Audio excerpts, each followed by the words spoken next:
এবং আওয়ামী লীগের সাথে, বাংলাদেশের জনগণের সাথে তারা বন্ধুত্ব করতে চায় না।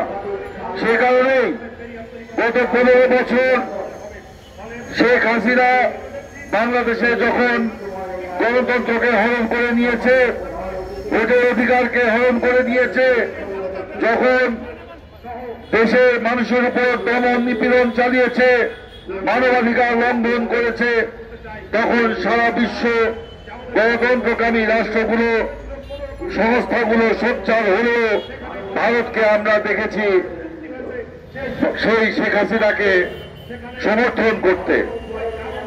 যে কারণে বাংলাদেশের মানুষ, আমরা বারবার বলেছি ভারতকে যে বাংলাদেশের মানুষের সাথে আপনারা বন্ধুত্ব করুন, আমরা ভারতকে বন্ধু হিসাবে দেখতে চাই, কিন্তু ভারত সে পথে হাঁটে নাই।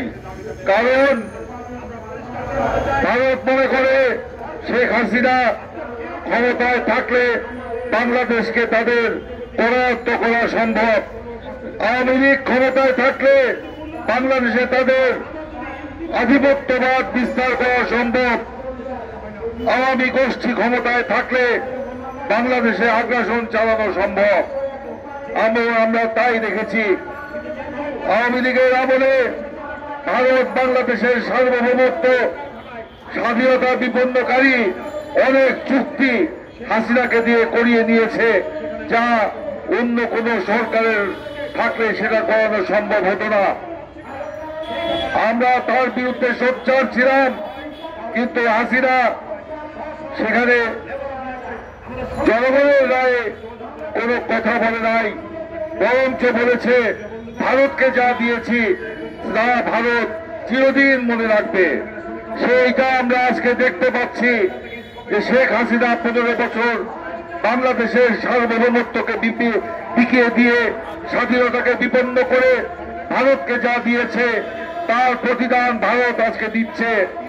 এই গণহত্যাকারী শেখ হাসিনা 5 আগস্ট গণধারা খেয়ে ভারতে পালিয়ে গেছে, বলেছিল কয়েক ঘন্টা ভারতে অবস্থান করবে, ভারতের সরকার থেকেও বলা হয়েছিল, কিন্তু শেখ হাসিনার সেই কয়েক ঘন্টা, কয়েক শত ঘন্টা পার হলেও সেই কয়েক ঘন্টা শেষ হচ্ছে না।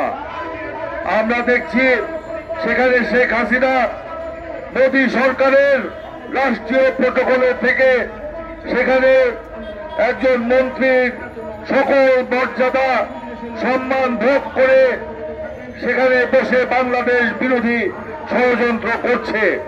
তাহলে কি বাংলাদেশের মানুষ ধরে নিবে যে শেখ হাসিনার এই বাংলাদেশ বিরোধী ষড়যন্ত্রের সাথে ভারতও জড়িত? আজকে বাংলাদেশের মানুষ তা মনে করতে শুরু করেছে।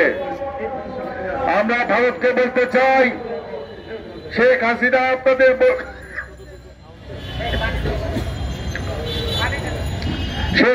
আপনাদের বন্ধু হতে পারে, শেখ হাসিনা বাংলাদেশের বন্ধু নয়। শেখ হাসিনা গণশত্রুতে পরিণত হয়েছে, গণবিরোধী কাজ করে গণশত্রুতে পরিণত হয়েছে। সেই গণশত্রুকে ভারত আশ্রয় দিয়েছে, ভারতের আশ্রিতা শেখ হাসিনা সেখানে বসে ষড়যন্ত্র করছে। আমরা এর প্রতিবাদ করছি। আমরা বলছি অবিলম্বে শেখ হাসিনাকে বাংলাদেশে ফেরত পেতে হবে। আর গতকাল আমরা দেখলাম ভারতের ক্ষমতাসীন দল বিজেপির এক নেতা শুভেন্দু, তিনি বলেছেন শেখ হাসিনা নাকি শেখ হাসিনা নাকি বাংলাদেশের প্রধানমন্ত্রী, এবং ডক্টর ইউনূস নাকি অবৈধ, এবং শেখ হাসিনা নাকি অচিরেই বাংলাদেশে ফিরে আসবেন। বাংলাদেশের আন্তর্জাতিক বিমানবন্দরে তাকে নাকি সেলুট দিতে হবে বাংলাদেশের সামরিক বাহিনীকে। এটা আকাশ কুসুম কল্পনা। শুভেন্দুর বক্তব্য আমরা তীব্র প্রতিবাদ জানাই। বাংলাদেশের ছাত্র গণ বিপ্লবে হাজার হাজার ছাত্র তরুণের যে আত্মদান, সেই আত্মদানকে তিনি বৃদ্ধাঙ্গুলি প্রদর্শন করেছেন তার এই বক্তব্যের মধ্য দিয়ে। শেখ হাসিনা ভারতে আশ্রয় নিয়েছে, পালিয়ে গেছে। তিনি বাংলাদেশের প্রধানমন্ত্রী নন, তিনি বাংলাদেশের গণশত্রু।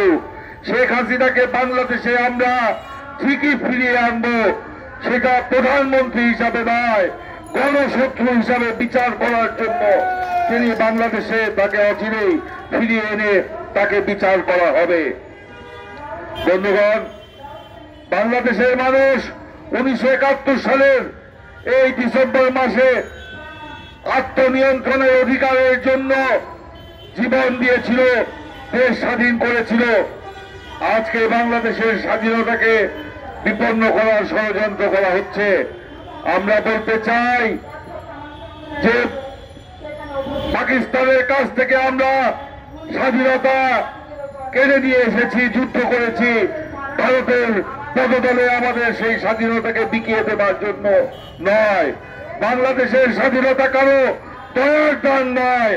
বাংলাদেশের স্বাধীনতা লক্ষ লক্ষ নারী পুরুষের রক্তে কেনা স্বাধীনতা। এই স্বাধীনতাকে কেউ বিপন্ন করতে চাইলে তার সেই কালো হাত ঘুরিয়ে দেওয়া হবে, ভেঙে দেওয়া হবে। বন্ধুগণ, এই ডিসেম্বর মাসে দেশ স্বাধীন হয়েছিল 71 সালে। আমরা যুদ্ধ করে বাংলাদেশ স্বাধীন করেছি, অন্য কোন দেশের চোখ রাঙানি দেখার জন্য নয়। আমরা স্বাধীন দেশে শান্তিতে বসবাস করতে চাই, ভারতের সাথেও আমরা বন্ধুত্ব চাই, কিন্তু আমাদের সার্বভৌমত্ব বিকিয়ে দিয়ে নয়। চরণের মধ্য দিয়ে অমীমাংসিত সমস্যার সমাধান করে এই বন্ধুত্ব ভারতকে টিকিয়ে রাখতে হবে। আজকে ভারত তার কর্মকাণ্ডের মাধ্যমে প্রমাণ করছে 5ই আগস্টের পরিবর্তনকে ভারত মেনে নেয় নাই। শেখ হাসিনার পতনকে ভারত মেনে নিতে পারছে না।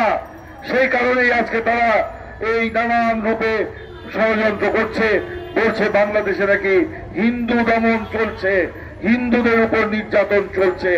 এটা সম্পূর্ণ অসত্য, বানোয়াট, ভিত্তিহীন।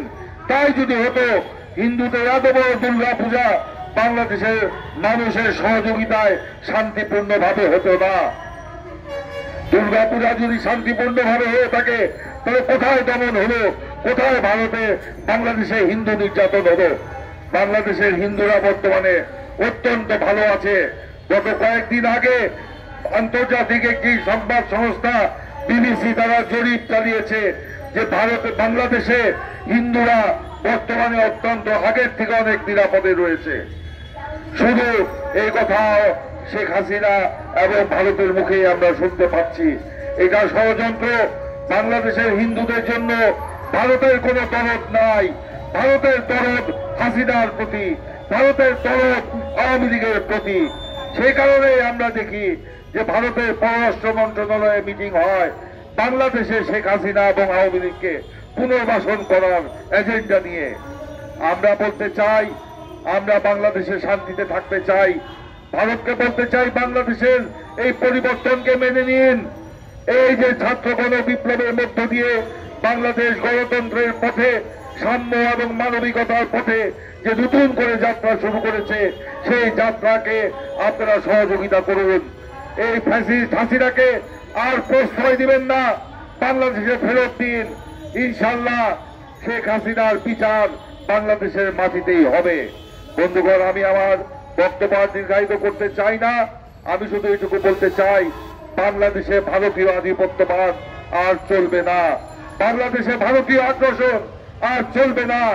বাংলাদেশে মানুষ স্বাধীনতা অর্জন করেছিল মাথা উঁচু করে বেঁচে থাকার জন্য। সেই রক্তের শপথ দিয়ে আমরা বলছি, আমরা আমাদের স্বাধীনতাকে বিপন্ন করতে দেব না। প্রয়োজন হলে আবার আমরা হাতিয়ার তুলে নিব আমাদের স্বাধীনতাকে রক্ষা করার জন্য, সার্বভৌমত্বকে রক্ষা করার জন্য। আমি সকলকে এই ভারতীয় আধিপত্যবাদ এবং সম্প্রসারণবাদ আগ্রাসনের বিরুদ্ধে সতর্ক থাকার আহ্বান জানিয়ে, সোচ্চার থাকার আহ্বান জানিয়ে আমি আমার বক্তব্য শেষ করছি। আল্লাহ হাফেজ। বাংলাদেশ জিন্দাবাদ। শহীদ প্রেসিডেন্ট জিয়াউর রহমান অমর হোক, বেগম খালেদা জিয়া দীর্ঘজীবী হন, তারেক রহমান জিন্দাবাদ।